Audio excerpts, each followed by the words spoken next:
Hello friends, this is Akanksha Singh. Welcome you on YouTube channel way to JRF. ये हम लोग discuss कर रहे हैं सितंबर 2013 का क्वेश्चन पेपर है। लास्ट क्लास में हम लोगों ने 38 क्वेश्चंस डिस्कस किए थे। आज वाली क्लास में हम लोग 39 नंबर क्वेश्चन से डिस्कस करेंगे। और ये जो प्रीवियस ईयर के क्वेश्चन है, साथ में आपको बहुत सारे प्रैक्टिस सेट्स में मिल जाएंगे चैनल पे, जो कि आपकी यूजीसी नेट जेआरएफ के साथ साथ टीजीटी, पीजीटी, एलटी, जीआईसी, जिस भी आप कॉम्पिटिटिव एग्जाम की प्रिपरेशन कर रहे हैं, ये सारे प्रैक्टिस सेट, ये सारे क्वेश्चंस आपको उसमें हेल्प करेंगे। बेसिकली अगर आप होम साइंस से रिलेटेड कोई भी कॉम्पिटिटिव एग्जाम की प्रिपरेशन कर रहे हैं, तो ये सारे क्वेश्चन, सारी क्लासेस आपको उसमें हेल्प करेंगे। से पहले अगर अभी तक आपने चैनल सब्सक्राइब नहीं किया है तो चैनल को सब्सक्राइब जरूर कर लें। और अगर आज आप पहली बार चैनल पर हैं तो आप चैनल को सब्सक्राइब करने के साथ साथ क्लासेस को अपने फ्रेंड्स के साथ भी शेयर करें। और क्लास आपको अच्छी लगती है तो लाइक एंड कमेंट जरूर करें। तो हम लोग स्टार्ट करते हैं हमारा क्वेश्चन नंबर 39 से। क्वेश्चन नंबर हमारा 39 होगा, कितना है, 40। क्वेश्चन नंबर 39 हमारा है असर्शन और रीजन। असर्शन में क्या कह रहा है, हमारा पहला स्टेटमेंट क्या है? When the counselor listens quietly to the counselee feels relieved of his problem and develops inner strength. जो काउंसलर है, अगर काउंसलर जो उसका पेशेंट आया है, जो उसकी काउंसिल कर रहा है, जिसकी उस पर्सन की वो सारी बातें अगर प्रॉपरली ध्यान से सुनता है, तो जो उसका पेशेंट है, जो काउंसली है, उसको लगता है कि जो थोड़ा सा फील सेफ फील होता है, उसको लगता है कि उसकी प्रॉब्लम सुनी जा रही है। तो असर्शन तो हमारा बिल्कुल सही है कि अगर कोई डॉक्टर अपने पेशेंट की बात प्रॉपरली अच्छे से सुनता है, क्वाइटली ध्यान से सुनता है, तो इसमें पेशेंट को क्या लगेगा, उसको इनर स्ट्रेंथ फील होगी, उसको एक सेफ फील होगा कि उसकी बात सुनी जा रही है। तो हमारा असर्शन हमारा सही हो गया। रीजन क्या है? The counsellors duty is only listening and questioning. Counsellor की ड्यूटी सिर्फ सुनना और क्वेश्चन करना है। तो ये हमारा रीजन जो है ये गलत है। काउंसलर की ड्यूटी सिर्फ सुनना और क्वेश्चन करना नहीं है। तो हमारा कौन सा ऑप्शन सही हो जाएगा? हमारा जो ऑप्शन ए है, ए इज करेक्ट वर आर इज फॉल्स। असर्शन हमारा सही है बट रीजन हमारा गलत है। नेक्स्ट क्वेश्चन है क्वेश्चन नंबर 40। असर्शन हाइट और length of children below the age of 2 years should be measured with infantometer। कोई चिल्ड्रन है जिसकी एज क्या है, 2 साल से कम है, और उसकी अगर एज 2 साल से कम है तो क्या होना है, उसका जो हाइट और लेंथ हम लोग मेजर करेंगे वो इन्फेंटोमीटर से मेजर की जाएगी। तो ये असर्शन तो हमारा सही है कि अगर कोई पर्सन, कोई व्यक्ति, कोई चिल्ड्रन है और वो 2 साल, उसकी एज जो है वो 2 साल से कम है, तो उसकी हाइट या लेंथ मेजर करने के लिए इन्फेंटोमीटर यूज किया जाता है। असर्शन हमारा सही हो जाएगा। An infantometer is used for children who cannot stand properly। और इन्फेंटोमीटर हम किसके लिए यूज करते हैं? ऐसे बच्चों के लिए यूज किया जाता है जो प्रॉपरली खड़े नहीं हो पाते हैं। तो हमारा रीजन भी बिल्कुल सही है। यहाँ पे हमारा असर्शन और रीजन दोनों सही है कि इन्फेंटोमीटर हम ऐसे बच्चों के लिए यूज करते हैं जिनकी एज 2 साल से कम है और उनकी हाइट नापनी है, या फिर ऐसे बच्चे जो प्रॉपरली खड़े नहीं हो पाते हैं और उनकी हाइट को मेजर करना है, तो उनके लिए हम लोग इन्फेंटोमीटर यूज करते हैं। तो हमारा ऑप्शन जो सी है ये सही हो जाएगा। बोथ आर और A and R correct. Next question है question number 41। Assertion role of entrepreneur and manager is the same. यहाँ पे कहा गया है कि जो एंटरप्रेन्योर है और मैनेजर है, दोनों का रोल सेम होता है। और रीजन क्या दिया है? Both are risk takers and work for profit of an organisation. और दोनों का काम क्या है? दोनों का काम है रिस्क लेना, और ये ऑर्गेनाइजेशन की प्रॉफिट के लिए काम करते हैं। तो यहाँ पे हम बात करें इंटरप्रेन्योर्स और मैनेजर, तो दोनों का रोल सेम नहीं होता है। इंटरप्रेन्योर क्या है? इंटरप्रेन्योर ऐसा पर्सन है जो नए अपने उसके इनोवेटिव आइडियाज पे काम करता है, और उस काम को पूरा करने के लिए, आइडिया को पूरा करने के लिए वो रिस्क लेता है, फाइनेंशियली रिस्क लेता है और काम करता है। तो इंटरप्रेन्योर्स और मैनेजर दोनों के रोल सेम नहीं है। Both are risk taker and work for profit of our organisation. दोनों रिस्क टेकर नहीं होते हैं। रिस्क टेकर सिर्फ एंटरप्रेन्योर्स होता है, और एंटरप्रेन्योर जो है वो ऑर्गेनाइजेशन की प्रॉफिट के लिए काम नहीं करता है। पहले तो वो अपने आइडिया पे काम करता है, उसको कैसे इस्टेब्लिश करना है, तो दोनों यहाँ पे हमारे असर्शन और रीजन दोनों गलत हैं, तो हमारा सही आंसर क्या हो जाएगा क्वेश्चन नंबर 41 का D, both are false. Next question है question number 42, assertion flaxes and seed sucker है द सेम पकड़ इफेक्ट। जो ये हमारे यहाँ पे फैब्रिक का टाइप है कि एक प्लाइसेस और दूसरा सीड सकर, ये दो टाइप के फैब्रिक हैं, दोनों में पकड़ इफेक्ट होता है, मतलब ऐसे चुन्नट जैसी पड़ी होती हैं, पकड़िंग इफेक्ट होता है, ये तो सही है। Both are achieved by the same process, पर हमारा रीजन गलत है, ये दोनों सेम प्रोसेस से नहीं बनते हैं, दोनों अलग अलग प्रोसेस से बनते हैं। तो हमारा क्या हो जाएगा, ए करेक्ट है, असर्शन हमारा करेक्ट है, पर रीजन हमारा गलत है। हमारा ए ऑप्शन सही हो जाएगा कि A is correct but R is false. Next question आता है असर्शन और रीजन। असर्शन हमारा क्या है, cross dyeing can produce multi coloured fabric. जो क्रॉस डाइंग है ये मल्टी कलर फैब्रिक जो है वो प्रोड्यूस कर सकता है। तो हम बात करें कि हमारा क्रॉस डाइंग जो है मल्टी कलर फैब्रिक तो प्रोड्यूस करता है। 2 or more fiber type in a fabric except a different type of dye।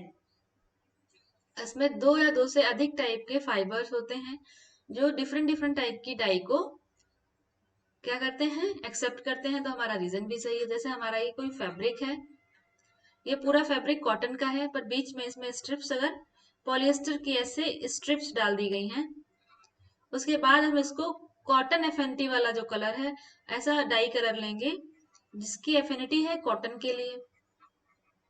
तो इस कलर में हम इस कपड़े को डिप करेंगे या डाई करेंगे, तो जहां जहां पे कॉटन है वहां पे कलर आ जाएगा, जहां पे ये पॉलिएस्टर की स्ट्रिप्स हैं यहाँ पे कलर नहीं आएगा। या कोई और भी कपड़ा है जिसकी स्ट्रिप्स हैं या कोई भी और डिजाइन बनी है तो उस फैब्रिक पे कलर नहीं आएगा, तो बाद में कपड़े पे लगेगा कि ऐसे स्ट्रिप में उसको डाई किया गया है।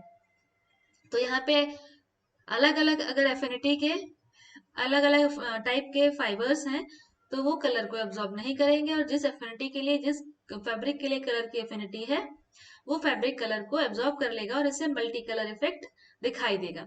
तो हमारे असर्शन और रीजन इसमें दोनों सही है, हमारा सी ऑप्शन सही हो जाएगा।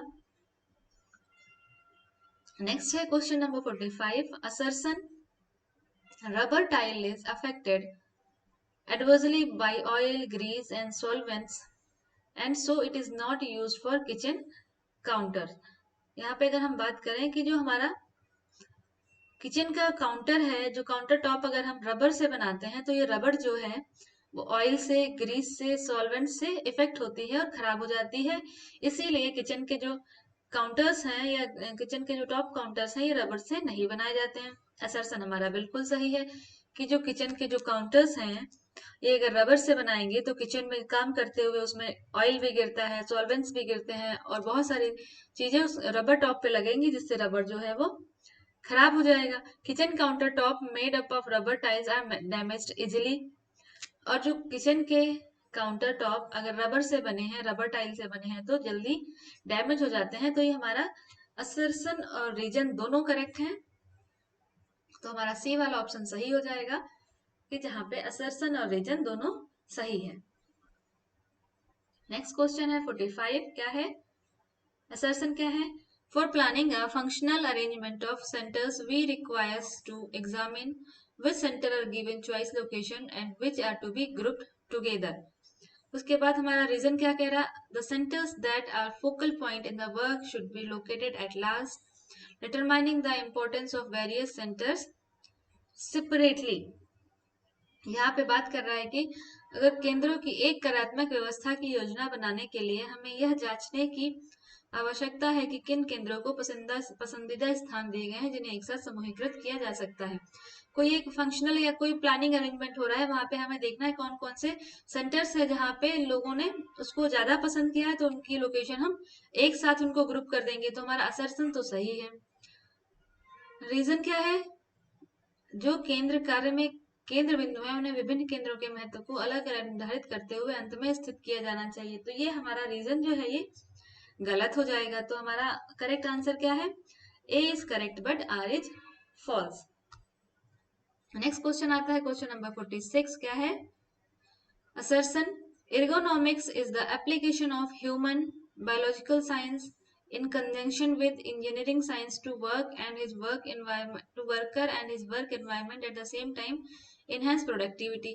तो ये तो रीजन असर्शन तो हमारा सही है कि एर्गोनॉमिक्स जो है वो ह्यूमन बायोलॉजिकल साइंस, उसके बाद जो वर्कर है उसका जो वर्क एरिया है या वर्क एनवायरनमेंट है उसके साथ मिलकर प्रोडक्टिविटी को इनहेंस करने के लिए काम करता है। तो असर्शन हमारा सही है।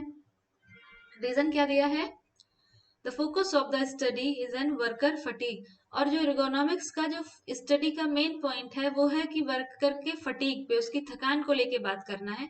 तो नहीं, जो एर्गोनॉमिक्स का स्टडी का मेन फोकस है वो है प्रोडक्टिविटी बढ़ाना, और जो वर्कर है या जो हमारा वर्क प्लेस है वहां पे हेल्थ सेफ्टी को बढ़ाना, प्रोडक्टिविटी के बारे में बात करना। तो ये हमारा फटीग पे बात नहीं करता है। एर्गोनॉमिक्स जो है हमें प्रोडक्टिविटी कैसे इम्प्रूव करनी है और वहां पे क्या क्या हेल्थ बेनिफिट्स होने चाहिए इस बात पे बात होती है। तो असर्शन हमारा सही है बट रीजन हमारा गलत है। तो हमारा कौन सा आंसर सही हो जाएगा? A, ergonomics A is correct but R is false. A is correct but R is false. Next question आता है question number 47। Assertion home science education is a broad based. जो होम साइंस एजुकेशन है वो एक व्यापक आधार वाली शिक्षा है। मतलब होम साइंस की अगर हम बात करें तो इसका कॉन्सेप्ट बहुत ज्यादा ब्रॉड है। तो ये तो हमारा असर्शन सही है। रीजन क्या है? It has within realm everything that has anything to do with family and community. और होम साइंस में कोई भी चीज जो फैमिली और कम्युनिटी से रिलेटेड है उस चीज की हम स्टडी करते हैं। ये भी बात हमारी सही है कि होम साइंस एक ब्रॉड कॉन्सेप्ट वाला या ब्रॉड बेस्ड टॉपिक है जिसको हम होम साइंस में पढ़ते हैं, सही है। और होम साइंस में कोई भी चीज कुछ भी जो फैमिली और कम्युनिटी से रिलेटेड है वो होम साइंस में आता है। तो हमारा रीजन भी सही है। आंसर हो जाएगा both A and R correct. Question number 48 क्या है? Assertion audio visual aids are not the best teaching aid. ये गलत हो जाएगा। नॉर्मली हम लोगों ने पढ़ा है कि ऑडियो विजुअल एड जो है ये हमारे बेस्ट टीचिंग एड है। तो असर्शन तो हमारा गलत हो गया। रीजन क्या दे रखा है? In reality there is no best teaching aid, it all depends upon the situation on which the aids are used. हमारा रीजन भी सही है कि बेस्ट टीचिंग मेथड जैसा या बेस्ट टीचिंग एड जैसा कुछ नहीं होता है। आप किस सिचुएशन में कहाँ पे पढ़ा रहे हैं उस सिचुएशन में कौन सा एड जो है वो बेस्ट सूट करेगा या अच्छे से वहां पे आप उस एड को यूज करके चीजों को एक्सप्लेन कर सकते हैं या बता सकते हैं, वही हमारा बेस्ट टीचिंग एड हो जाता है। तो रीजन हमारा बिल्कुल सही है। तो A is false but R is true. हमारा बी वाला ऑप्शन सही हो जाएगा। नेक्स्ट क्वेश्चन है give the correct sequence of enzymatic browning occurring in the cut fruits. जो जब हम फ्रूट को काट रहे हैं तब उसमें एंजाइमेटिक ब्राउनिंग हो रही है। तो एंजाइमेटिक ब्राउनिंग जो हो रही है इसका रीजन क्या है या प्रॉपर सीक्वेंस क्या है इसके बारे में हमको बात करनी है। तो ऑप्शंस क्या है?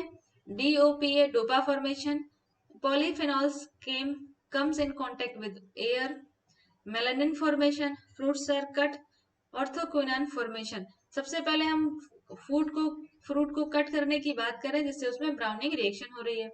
तो सबसे पहले हम क्या करेंगे? फ्रूट को हम कट करेंगे ना, फ्रूट को हम काटेंगे।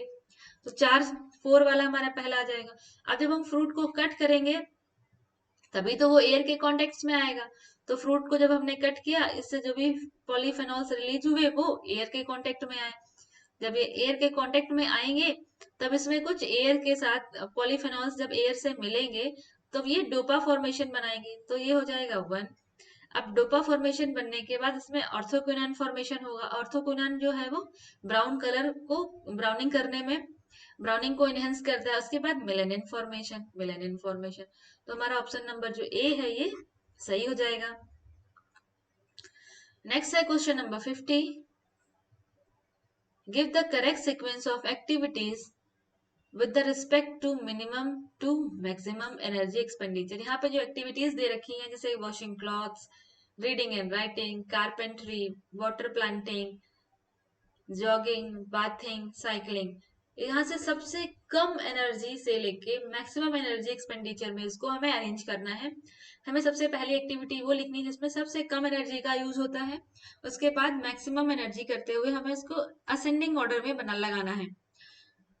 तो रीडिंग एंड राइटिंग में क्या करना है, बैठ के पढ़ते रहना है। यहाँ पे बहुत ज्यादा एनर्जी की क्या रिक्वायरमेंट नहीं होती है। तो सबसे पहले हो जाएगा रीडिंग एंड राइटिंग, उसके बाद वाटरिंग प्लांट्स, वाटरिंग प्लांट्स के बाद बाथिंग, उसके बाद वॉशिंग क्लॉथ्स, कारपेंट्री, फिर साइकिलिंग, और उससे ज्यादा होता है जॉगिंग। तो हमारा ऑप्शन नंबर ए जो है ये सही हो जाएगा। जॉगिंग करने में सबसे ज्यादा एनर्जी खत्म होती है, रीडिंग और राइटिंग में हमारी सबसे कम एनर्जी खत्म होती है। नेक्स्ट क्वेश्चन आता है क्वेश्चन नंबर 51, क्या है, give the sequential progression of symptoms in cirrhosis. Cirrhosis में जो सिम्टम्स हो रहे हैं उनको एक सीक्वेंस में अरेंज करना है कि कौन सा सिम्टम्स पहले आता है और कौन सा बाद में आता है। तो ऑप्शंस क्या क्या हैं, malnutrition and necrosis of liver cells, GI disturbance, ascites, fibrosis, edema, esophageal varicose. तो सबसे पहले सिरहोसिस हो रहा है, जो हमारे टिश्यू डैमेज हो रहा है उसका मेन कॉज क्या है। सबसे पहला कॉज है, कोई भी सिम्टम्स आ रहा है, कोई भी डिजीज आ रही है, उसका पहला कॉज है malnutrition and necrosis of. Cirrhosis कहाँ होता है, लीवर में होता है। लीवर में क्या होता है, जब सेल जो हमारे लीवर सेल्स हैं या टिश्यूज हैं वो डैमेज होने लगते हैं। तो हमारा पहला वाला हो जाएगा malnutrition and necrosis of liver. जब लीवर प्रॉपरली काम नहीं करेगा, लीवर फंक्शन नहीं करे, तो क्या होगा, हमारा जो गैस्ट्रोइंटेस्टाइनल ट्रैक है पूरा, उसमें डिस्टरबेंस आ जाएगी, तो जीआई डिस्टरबेंस हो जाएगा। जीआई डिस्टरबेंस होने के बाद आएगा फिब्रोसिस, फिब्रोसिस के बाद आएगा अडिमा, अडिमा के बाद क्या आएगा, एसाइटिस। एसाइटिस में क्या होता है, जब स्टमक में पानी इकट्ठा होने लगता है या पानी भरने लगता है और स्वेलिंग आ जाती है। और इसोफेगल वेरिकस क्या होता है, बिल्कुल लास्ट स्टेज होती है इसोफेगल वेरिकस। तो हमारा ए वाला ऑप्शन जो है ये सही हो जाएगा। इसमें क्या है मोस्टली, और ये जो सिरोसिस है मेनली इसका मेन कॉज क्या होता है, मेन कॉज होता है अल्कोहलिज्म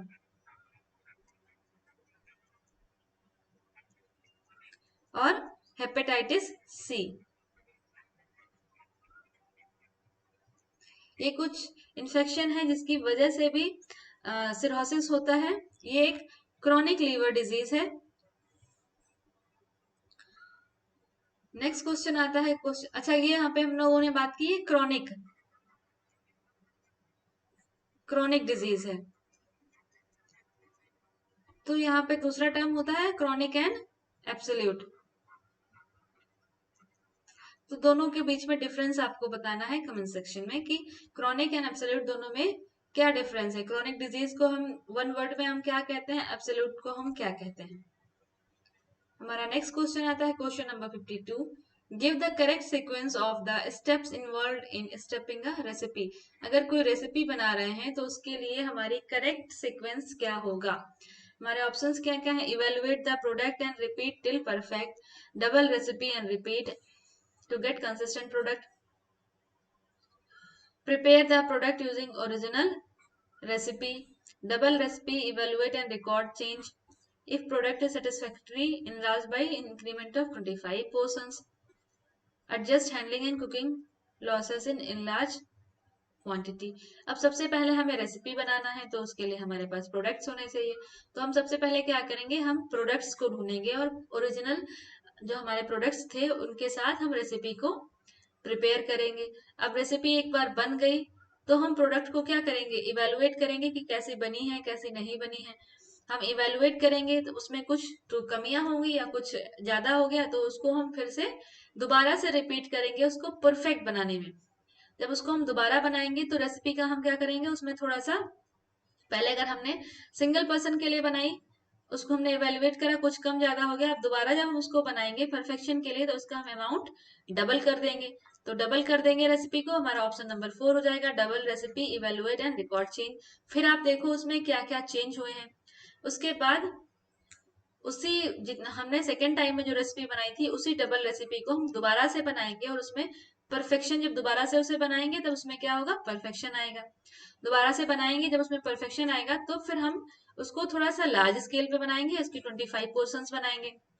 अब जब हम 25 पोर्शन बनाएंगे उसके बाद हम दोबारा से चेक करेंगे कि 25 पोर्शन बनाने में हमको कैसे रेसिपी को हैंडल करना है, क्या कुकिंग लॉसेस हुए, क्या इनलार्ज क्वांटिटी हुई, क्या चेंज आए, हम उसको रिकॉर्ड करेंगे। तो हमारा जो ऑप्शन नंबर ए है ये सही हो जाएगा। नेक्स्ट क्वेश्चन है question number 53। Right the sequential order of stage of family life cycle.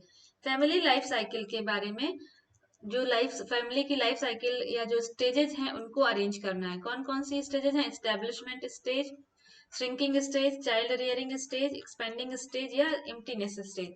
सबसे पहले जब क्या फैमिली, या हम बोलेंगे फैमिली कहाँ से स्टार्ट होती है? जब मैरिज होती है। जब मैरिज हो रही है उसको हम बोलेंगे इस्टेब्लिशमेंट स्टेज। मैरिज हुई, एक स्टेज यहाँ से नया शुरू हो रहा है। कपल्स यहाँ पे हस्बैंड और वाइफ मिलके फैमिली बना रहे हैं, तो फैमिली को इस्टेब्लिश करेंगे। जब फैमिली इस्टेब्लिश हो गई उसके बाद क्या करेंगे? चाइल्ड रियरिंग स्टेज आएगी। जब चाइल्ड रियरिंग स्टेज आएगी मीन्स पहले हस्बैंड और वाइफ दो लोग थे, अब बच्चा हो गया, पर एक हुआ, फिर दो हुआ, या जो भी है, तो फैमिली क्या है? एक्सपैंड कर रही है। तो चाइल्ड रियरिंग के बाद फैमिली हमारी एक्सपैंड करेगी। फैमिली एक्सपैंड की, उसके बाद क्या हुआ? बच्चों का एजुकेशन हुआ, बच्चे अलग अलग सेटल हो गए। जब बच्चों का जॉब हो गया, वो अलग अलग सेटल हो गए, तो फिर से बच्चे जब बाहर चले गए, फैमिली फिर से श्रिंक हो गई। हस्बैंड वाइफ थे, लास्ट में फिर फैमिली श्रिंक हो गई, दो ही लोग बचे, तो फैमिली श्रिंकेज हो गया।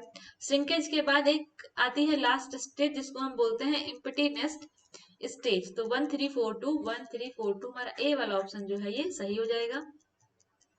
नेक्स्ट क्वेश्चन है arrange the developmental task during early childhood period sequentially. Developmental task को हमें सीक्वेंस में अरेंज करना है।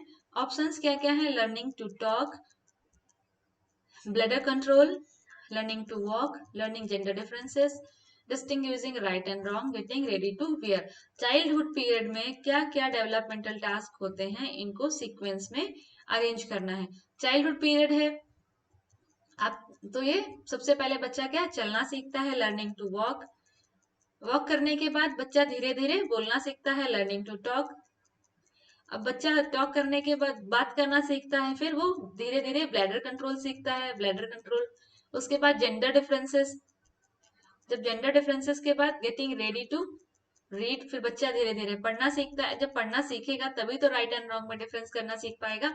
नॉर्मली देखो जो बच्चा है क्या है, विद इन 10 to 12 मंथ में चलना सीख जाता है, और 10 to 12 मंथ में बच्चा अच्छे से बात करना उसको नहीं आता है। तो सबसे पहले बच्चा चलना सीखता है, फिर वो बात करना सीखता है। बात करने के बाद जब तक बच्चा दो 2 साल का या 2.5 साल का हो जाता है, तब वो अपना ब्लैडर कंट्रोल उसको आने लगता है। फिर ब्लैडर कंट्रोल, ब्लैडर कंट्रोल के बाद वो जेंडर डिफरेंसेस सीखता है, फिर वो पढ़ना सीखता है, पढ़ेगा तभी तो राइट एंड रॉन्ग का डिफरेंस कर पाएगा। तो हमारा ऑप्शन नंबर ए जो है ये सही हो जाएगा। नेक्स्ट क्वेश्चन है क्वेश्चन नंबर 55। क्या है? What is the sequence followed in the manufacturing of denim. Denim के मैन्युफैक्चर में कौन सी सीक्वेंस फॉलो होती है? डेनिम में क्या होता है? मेनली ट्विल वीव होती है। डेनिम में ट्विल वीव होती है। अब डेनिम का मैन्युफैक्चरिंग प्रोसेस क्या है, तो इसकी अगर हम बात करें तो ऑप्शंस क्या है? रोप और seed dyeing, drawing in weaving using 3:1 twill, यहाँ पे 3:1 ट्विल, रैपिंग और sectional direct warping, sizing of yarn. सबसे पहले वार्पिंग ऑन सेक्शन या डायरेक्ट वार्पिंग, वार्पिंग करेंगे। उसके बाद क्या करेंगे? रोप और सीट डाइंग। फिर जो हमारा फैब्रिक बन के तैयार हो गया उसको हमने वार्पिंग मतलब हम इनको जो हमारे फाइबर्स हैं, ये सॉरी यार्न्स हैं, इनको हम अरेंज करेंगे। फिर उनको हम सीट डाइंग करेंगे। डाई करने के बाद यार्न को साइजिंग करेंगे। उसके बाद हम वीव करेंगे। कौन सी वीव? Twill weave. वीव हो गई जब, सॉरी, हाँ, जब वीव हो गई, एक सेकेंड, ये थोड़ा सा गलत हो गया है, दोबारा से इसको हम लोग देखते हैं कि दोबारा से। नॉर्मली डेनिम में क्या होता है? ट्विल वीव होती है। अब डेनिम में जब ट्विल वीव होती है तो सबसे पहले हम क्या करेंगे? वार्पिंग ऑन सक्शनल या डायरेक्ट वार्पिंग, हम यार्न्स को अरेंज करेंगे। अब यार्न को अरेंज करके हम एक सीट बनाएंगे। जब सीट बनाएंगे उसको फिर हम डाई करेंगे। अब जब हम सीड बनाने के बाद उसको डाई करेंगे, डाई करने के बाद हम देखेंगे यार्न्स जो हैं वो कुछ बड़े यार्न्स हैं, कुछ छोटे यार्न्स हैं, तो उनको हम साइज में लाएंगे, हम साइजिंग करेंगे। जब साइजिंग हो गई फिर हम उसको ड्राइंग इन करेंगे, उसके बाद लास्ट में हम वीविंग करेंगे। तो हमारा ऑप्शन नंबर जो सी है ये सही हो जाएगा। और क्वेश्चन जो आपके लिए था कि क्रॉनिक डिजीज और एब्सोल्यूट डिजीज दोनों में, sorry chronic and acute disease, chronic and acute, chronic and acute disease दोनों में क्या डिफरेंस है, ये आपको आंसर करना है कमेंट सेक्शन में। आज की क्लास के लिए 55 क्वेश्चन तक, नेक्स्ट क्लास में हम लोग डिस्कस करेंगे क्वेश्चन नंबर 56 से। तो जो क्वेश्चन है आपके लिए वो है कि क्रॉनिक एंड एब्सोल्यूट डिजीज में दोनों में क्या डिफरेंस है, इसका आंसर करना है आपको कमेंट सेक्शन में। मिलते हैं नेक्स्ट क्लास में, तब तक के लिए wish you all the very best. और अगर अभी तक आपने चैनल सब्सक्राइब नहीं किया है तो चैनल को सब्सक्राइब जरूर कर लें और अपने फ्रेंड्स के साथ जल्दी जल्दी क्लास को शेयर कर दीजिए।